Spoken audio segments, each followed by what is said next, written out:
ningependa ijulikane kwamba serikali haijawahi kuwa na dhamira ya kubana uhuru wa watu kujieleza, kwa sababu uhuru wa watu kujieleza ni takwa la kikatiba, ni haki ya kikatiba ya Watanzania.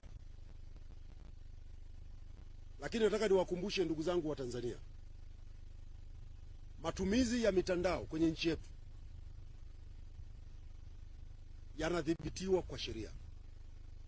Tunayo sheria ya mwaka 2015 ya makosa ya mtandao.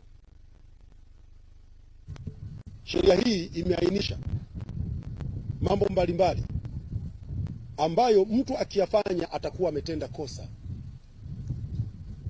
Sasa ndugu yangu Malongo anasema serikali imechukua hatua gani, hasa ikizingatiwa kwamba wanaojihusisha na vitendo hivyo ni wanafunzi. Na ni kweli sehemu kubwa ni wanafunzi, hasa wa vyuo. La kwanza, serikali inafanya kazi kubwa ya utoaji wa elimu kupitia vyombo vya habari. Tunavyo vipindi kupitia televisheni, tunatuma maudhui kwenye mitandao ya kijamii ya kuelimisha juu ya matumizi mazuri ya mitandao ya kijamii. Naombeni wa Tanzania tuzingatie elimu tunayopewa kwenye vyombo vya habari na kwenye mitandao ya kijamii. Lakini la pili, serikali imejenga uwezo wa udhibiti wa matendo yasiyofaa katika mitandao ya kijamii. Na ndio hapa ninapokuja kuzungumzia sheria ya makosa ya mtandao ya mwaka 2015. Malongo, umesema vizuri. Wengi wanaofanya hivyo ni wanafunzi wa vyuo. Na nataka nikuhakikishie wote tunawapata. Bahati mbaya wanatumika. Naomba kutumia mkutano huu kuwaomba wanafunzi na vijana wote walioko mitaani, manake sio wanafunzi peke yao, tutumie mitandao ya kijamii kwa manufaa.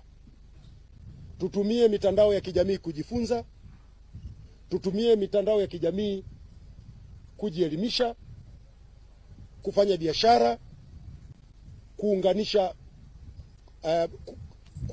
wenyewe kwa wenyewe, kuwasiliana na watu mbalimbali, kuburudika na matumizi yote yenye manufaa. Ukifanya hivyo utakuwa umetendea haki kwanza muda wako, kwa sababu vijana wengi sasa wanapoteza muda mwingi kwenye mitandao kufanya vitu vya hovyo badala ya kufanya vitu ambavyo vingewasaidia. Kwa wanafunzi kwenye shule, kusoma, kupata ufaulu mzuri, kufanya vizuri kwa kupata taarifa nyingi kutoka kwenye mitandao. Lakini kwa vijana walioko mtaani wanafanya biashara, tutafute masoko, tutafute kujifunza kuhusu fursa mbalimbali, tuanzishe kampuni, startups za kufanya biashara, tubuni mifumo mbalimbali itakayorahisisha kazi zetu.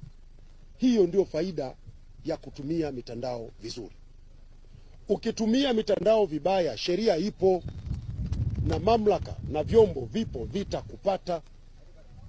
Sasa wakati mwingine unaona vikampeni havina mbele wala nyuma. Nikisema wanasema Msigo ametusemea maneno makali. Lakini nachosema vijana tutumie mitandao kwa njia za kimanufaa. Ukifanya makosa tutakupata. Tutakupata. Sheria inakataza kutukana. Sheria inakataza kufanya uchochezi. Sheria inakataza kuzua taharuki. Sheria inakataza kudhalilisha. Tumeanza kuona kwenye mitandao watu wanafanya makosa haya. Sasa naomba niwaambie vijana, hakuna atakayefanya makosa haya akabaki salama. Tutakupata.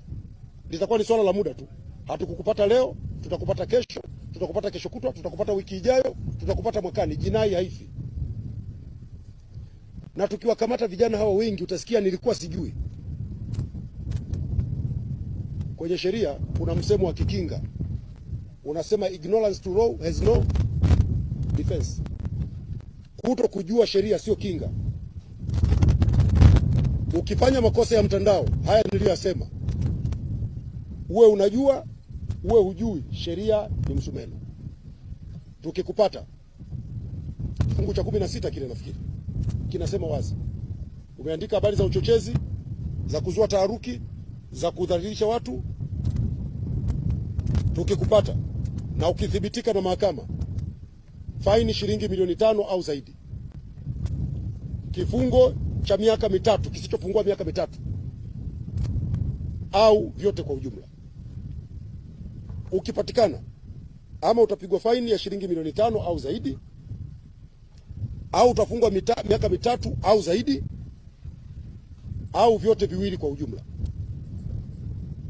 Vijana wengi wako vioni hata ada mtihani, na wakati mwingine wanakuja wazazi wanalalamika, mimi mwanangu kafanya vitendo nilikuwa sijui.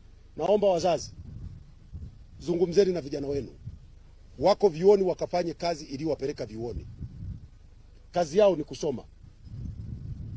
Wasipofanya hivyo watakutana na mkono wa sheria, na sitakuwa mimi wala nani, ni kwa mujibu wa sheria. Hata mimi nikitukana mtandaoni, nikidhalilisha mtu yeyote, nitachukuliwa hatua za kisheria. Hakuna mtu aliye juu ya sheria. Sasa tunaelekea kwenye uchaguzi, mihemko imekuwa mingi, uhamasishaji wa kijingajinga umekuwa mwingi. Vijana, watch out, chukueni tahadhari, kwa sababu ukikamatwa utakuwa peke yako.